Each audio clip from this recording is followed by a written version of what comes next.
Welcome back, fans and friends. I know the last video was kind of long, so I'm hoping this one is not as long. I'll just go over quickly. Detroit Speed Inc. Technically a Dodge Charger. This is the Super B 1971 from M2. So we'll be covering an M2, so it'll be most similar to this one. And then we have two Barrett Jacksons, both 69s, I believe. Yeah, 69, so the generation right before. You can tell by the split. The later one does not have it. So this is 1970, and there you see the split. And then over here we have the Ultra Hots version of the car, just for fun. And unlike every other vehicle on this, it does not tell us that it is a Dodge Charger. You simply look right there, and it says Dodge Charger RT. So that is the only way we know what it is. You just guess the model. The model most appears like those ones there, but it might be a little bit earlier. So there we have it. And so for this video, I have another Dodge Charger because this channel loves them so much.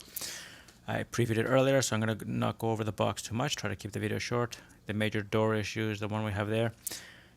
Just unlike the Super B though, it does have an added part to the hood. This part of the hood on this one is stamped, so it is not a separate piece.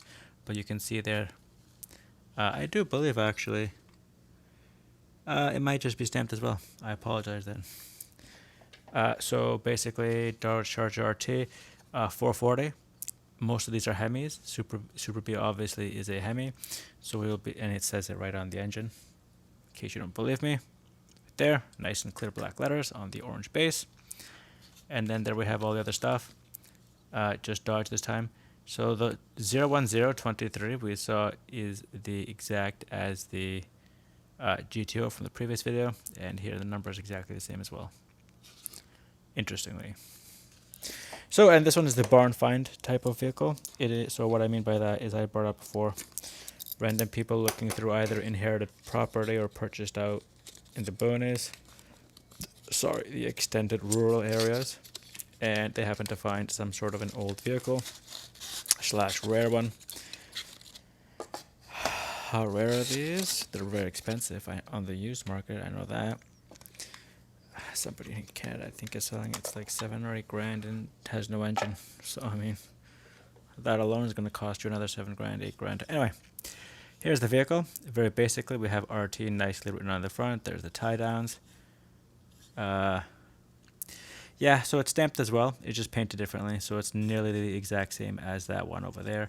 It's just the weird painting of the rust-ish type bodywork. Unfortunately, the Super B actually does not have this spoiler on it, so that's just interesting in my opinion. The previous Super B I have is in 1970, and as fans of the car will know, Super B, not Dodge Charger, that is a Dodge Coronet. It is not a Dodge Charger. And so there we have everything else. I don't see any indicators written on the side there for the model of car. You can see there the rust splatches. There's the turn signals. Charger is written right there. Sorry, Dodge is written right there. Black letters on a black base, so it is relatively hard to see, but you can see from the light reflection. No gap into the engine. Why I bring that up is I have a Mercury from M2's low end. That'll be next video, and I will just show you what I mean by that. So it's just for stamp one piece, but that Mercury has a gap in the hood where the piece has been added, and that added piece has the gap, so literally the hole into the engine.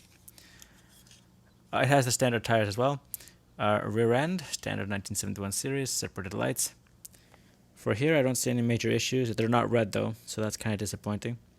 Spoiler done evenly. There we have Charger, RT. There's the keyhole for the trunk, the 2 exhausts. I'm gonna go and take this thing out. Unfortunately, I could not find any of my more plain Dodge Chargers, so that's why the M2 one is here. And then green light selection, because they cost about the same. I think they're like 80 cents here difference. So if you have a chance and you happen to like the M2, get the M2.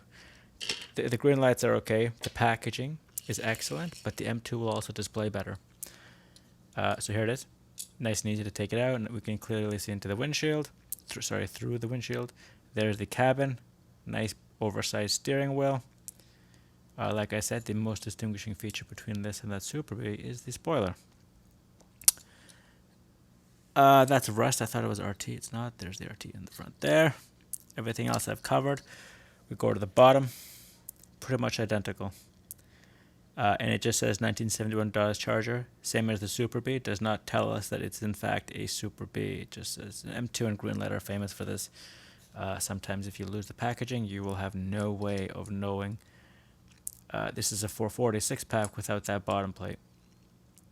So, just gonna try to cut down on my video lengths. Not that I hate doing it. It's YouTube does not like long videos. I'd be wasting their bandwidth. And you can see the incredible forces I require to open this. The engine looks really nice. It says 6-pack on it. You can see there, 6-pack. No mention of 440, but you can do the math. If it's 440, it's obviously not the Hemi. If it's not the Hemi, then it's the 440. I do like that. Just for comparison between that and this, I actually might like that 6-pack better. Because it's a Super B, right? You actually can switch the engines on M2s as long as the bodies are the same. I don't know if I'll do a video. If people comment on it and respond to it, there must be somebody else on YouTube who's done it. But the M2s are made in such a way that if you don't like certain things, the GTOs from the previous video, for example, the problem I have is the rear ones for the Judge will not be compatible with the regular one. But these vehicles, for more or less, are exactly identical. It is probably possible, as you can see, the base plates, the mounting points are all the same. It would not be difficult or time-consuming to switch the engines. If that's your thing, actually, I really do like this one, so I would probably leave it as a Hemi. Problem is you cannot buy a low-end M2. They do not have the engine compartment, and they don't have the doors. So for $1.50 less, if you see the two, just get the deluxe one. Anyway, this is not about that car. I've pretty much covered this car. It looks really depressing, but the engine itself looks almost brand new in contrast to the rest of the car, which looks like crap. Obviously, they're not going to paint the inside. And as there you can see, pretty much it is... Oh, that's A. So it says A on it, so there are different hoods. I guess that grill type, the louvres, are not present here, so the A, the B, and there's probably more. If I buy more, I'll let you know. So, fans and friends, just the roll test, not into the other one, and it flies down the highway. So, they've done, once again, a decent job with the car. If you happen to like the 446 pack, this car comes with it readily visible and easily displayed. Like most M2s, it appears shoddy. But for the most part, even I think here is that cracked glass for effect, or just poorly made. I think it's for effect. No, it's poorly made. It's just the same way it is here, and that's not a barn find. So I'm just gonna cut myself off, fans and friends. If you happen to like this car, once again, they should be in stores. Was relatively easily and readily available for me to find. Like I said, 6-pack RT version of the Dodge Charger, 1971. Yep, I'm correct. So there we have it. This is Tom from Toronto. Thanks for watching, and till the next one.